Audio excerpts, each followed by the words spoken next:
Hi, nagaa jirtu ani dirribaa ayyeleeti.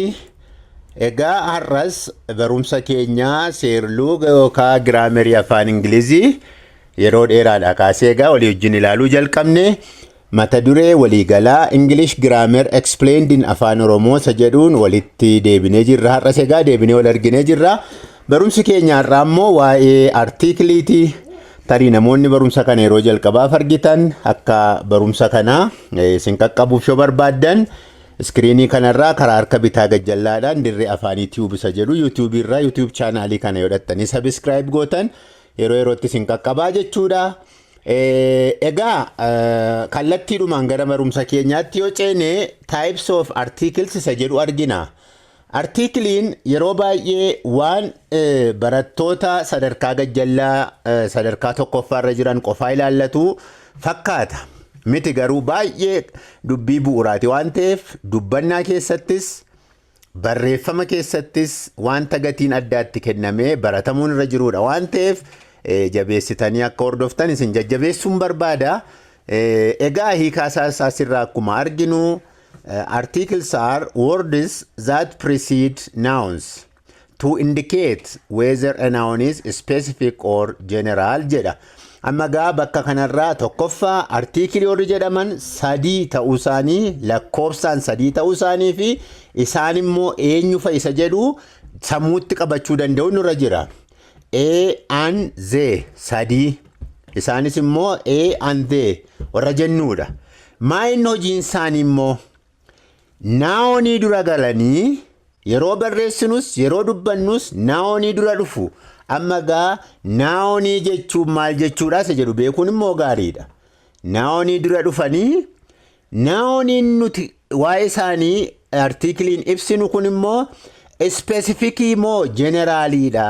Akkas jechuun waa'ee naawonoota kanaa reefuudhuma yeroo jalqabaaf nutti dubbachaa jira moo wanta takka yeroo lammaffaaf keessa deebine waa'ee isaa haasaa jirruudha. Yoo yeroo jalqabaaf reefu haasaa jirra ta'e artiikilii isa kam gargaaramna? Yoommoo jeneraaliidha wantichi beekamaadha waan haaraa miti jennee barreessaa yookaan dubbachaa jirra ta'e immoo artiikilii isa kam gargaaramnaa jennee itti gargaaramna. Bu'aan isaanii kana dubbii guddaan garuu naawonii dura dhufu. Naawonii dura dhufu. A book, the book.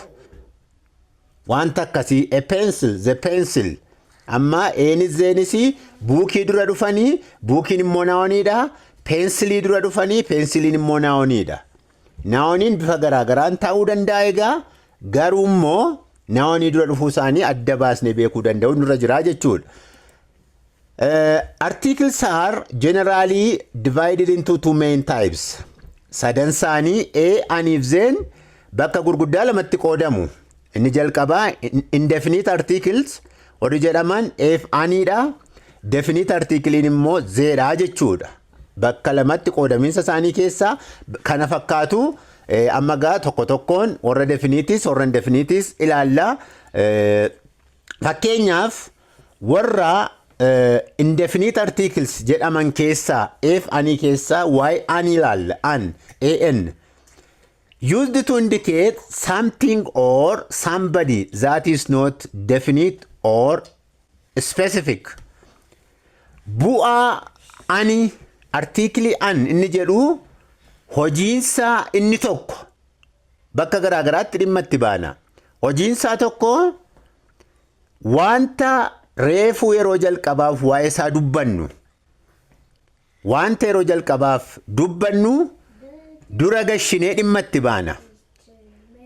Wanti sun immoo is used before singular nouns that start with vowel sound.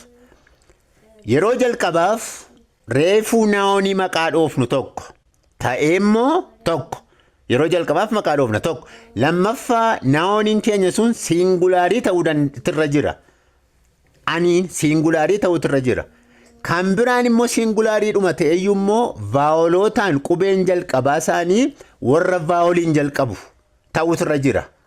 Ani bakka kanatti dhimma itti baana. Tokkoffaa specific or definite kan definite hin ta'in yookaan immoo kan specific hin ta'in reefuudhuma waa'ee kan maqaa dhoofnu naawonii reefu maqaa dhoofnu kan biraan singulaarii ta'utu irra jira. Kan biraan immoo qubeen jalqabaa naawonii barreeffaman sanaa yookaan dubbannu sanaa vowel soundii qabaachuutu irra jira. Vowel soundii jalqabuu duwwaa miti asirratti dogoggorra akka hin uumamnetti voweliin jalqabuu duwwaa otoo hin ta'in soundiin isaanii sagaleen isaanii kan vowelii ta'uu danda'utu irra jira. Fakkeenyaaf I had an apple for breakfast. Ani ciree koo appiliin nyaadde. Amma appiliin naawoniidha. Appiliin singulaariidha. Voweliidha soundiin qubeen ni jalqabaa immoo. Kanaaf akka ruulii keenya mata duree gararraatti keenya keessatti egaa guutuu godhe waan ta'eef ani gargaaramne jechuudha. An apple. Appiliin naawoniidha. Singulaariidha. Qubeen jalqabaasaa voweliidha waan ta'eef soundiin isaas immoo kan voweliiti waan ta'eef an apple jennee jechuudha. I have an umbrella. An umbrellaan qaba. Amma umbrellaan naawoniidha. Singulaariidha. Qubeen jalqabaasaa yuudha. Yuu haa ta'u iyyuu malee akka aatti dubbifame waan ta'eef ani fudhatee jechuudha. Bu'aan ani tokko kanaa jechuudha. This is an orange. Kun oranjiidha. Oranjiin naawoniidha. Singulaariidha. Qubeen jalqabaasaa oo ta'ee saawundii vowelii qaba waan ta'eef ani fudhannee jechuudha. Kanaaf naawoniin keenya singulaarii ta'utu irra jira. Qubeen jalqabaasaa saawundii vowelii qabaachuutu irra jira. Ani bakka kanatti dhimma itti baanaa jechuudha.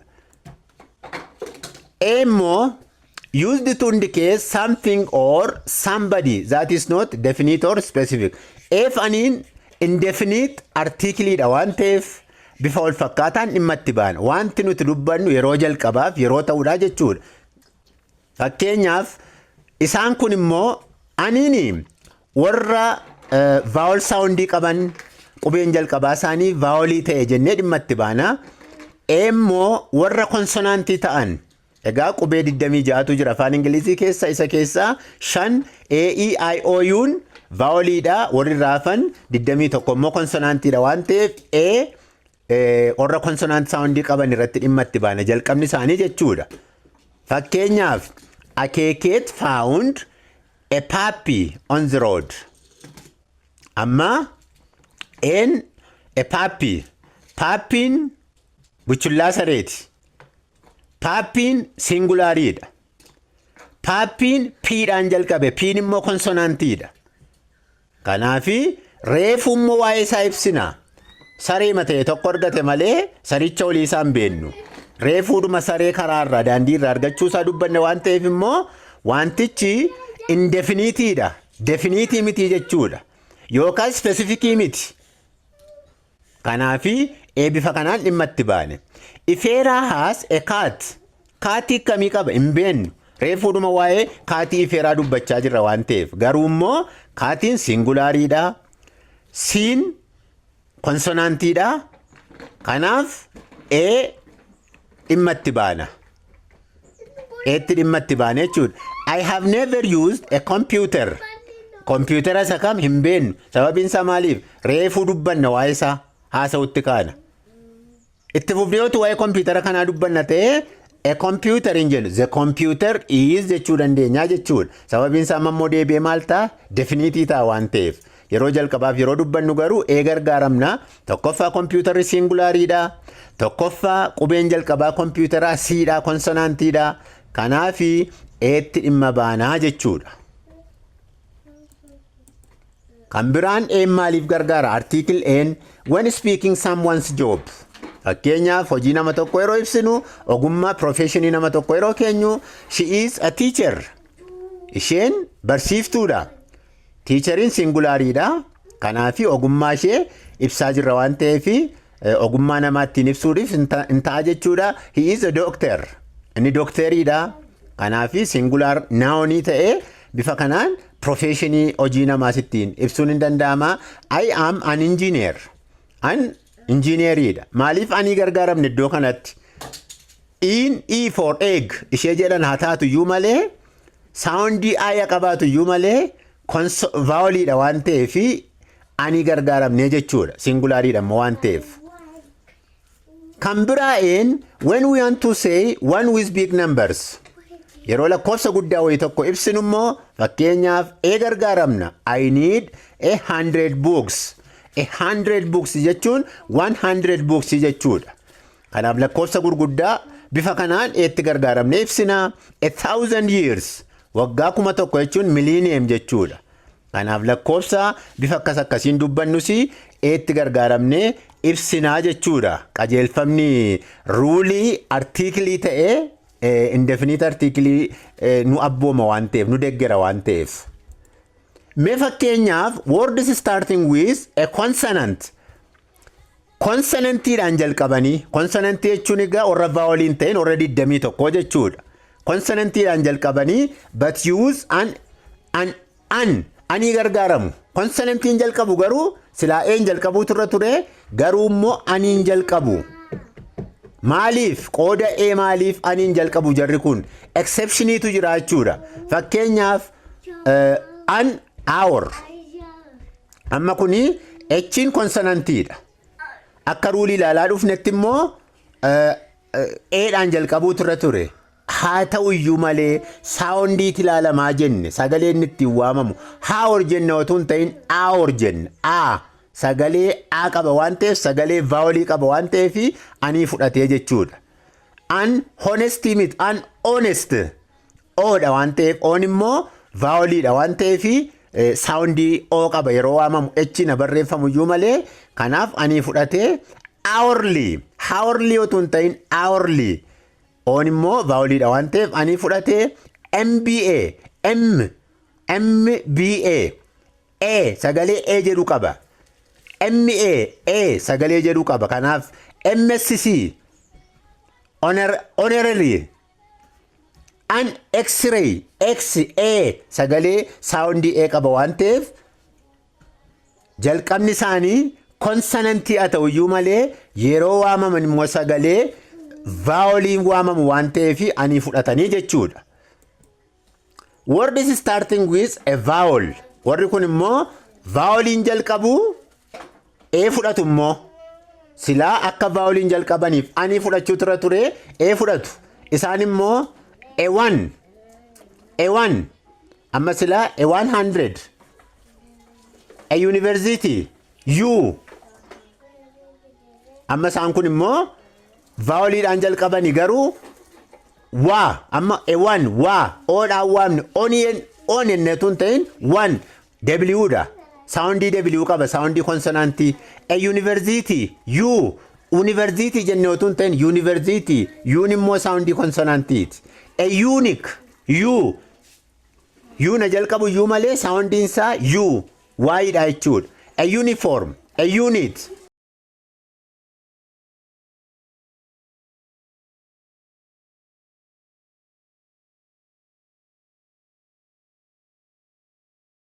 a euro UFO sagalee U qabu waan ta'eef isaan kana akkeetti hubachuun gaariidha. Amma mozeetti dabarra. Used to determine something or somebody that is specific or particular. Sira maal jechaa turre faniidhaan used to determine something or somebody that is not gashaa turre specific or particular jechaa turre. Amma garuu that is specific or particular wanta specific ta'e yookaan particular adda ba'e waa'insa waan beekame dura gashina. Fakkeenyaaf I saw a person yesterday. Kaleessa nama tokkon arge. A person noun keenya personiidha. Reefu yeroo jalqabaaf waa'ee nama arguu keenyaa dubbanna waan ta'eef adda baasneen barree nama argine sana kanaafi a person jenne. Amma immoo namicha barree ragaa namicha argine kaleessa namicha argame barameera waan ta'eef the person was sitting under a tree. Namichichi hin argame amma gaa specificii ta'e namichichi akkas jechuuni definitii ta'e jechuudha. Beekamaa ta'e adda ba'ee beekame. The person was sitting under a tree. Amma immoo a tree mukicha immoo reefu yeroo jalqabaaf muka inni jala taa'e ibsina. The tree was very tall. Amma immoo mukichi guddaa ta'uusaa immoo yeroo irra deebine waa'ee mukichaa dubbachaa jirra waan ta'eef specificii ta'e definiitii ta'e jechuun waan isaa yeroo lammaffaaf ibsamaa jira wantichi beekameera naawonichi beekameera jechuudha. The person stood up when they saw a cat. Amma gaa the personiin keenya definiitii ta'e definitiidhaan ibsina the person jechaa jirra. Amma immoo adurree ta'etu dhufe a cat. Yeroo jalqabaaf kaatii dubbachaa jirra waan ta'eef dhaan ibsina. Indefinitiidhaan immoo kaatitti reefuu ibsaa jirra. Amma immoo the cat jumped jenne. Sababiin isaa yeroo lammaffaa waa'ee kaatii ibsaa jirra. Amma gaa hubanneerra barreerra waa'ee kaatii waan ta'eef definitii goona. On a wall.